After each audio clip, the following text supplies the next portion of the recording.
Syederalun pasang purnama air laut yang terjadi di Gampung Geteng Barat, Kecamatan Bate Pidi, Jumat 28 Mei, telah merusak pematang tambak.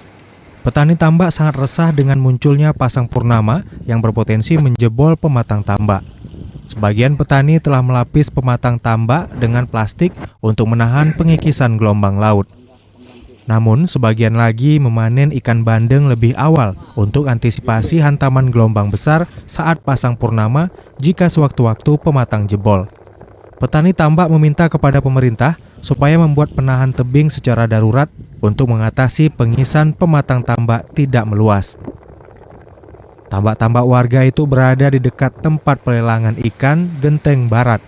Sejumlah bot tidak bisa melaut akibat gelombang besar sejak 4 hari terakhir. Dari Sigli, Muhammad Nazar, Serambi On TV.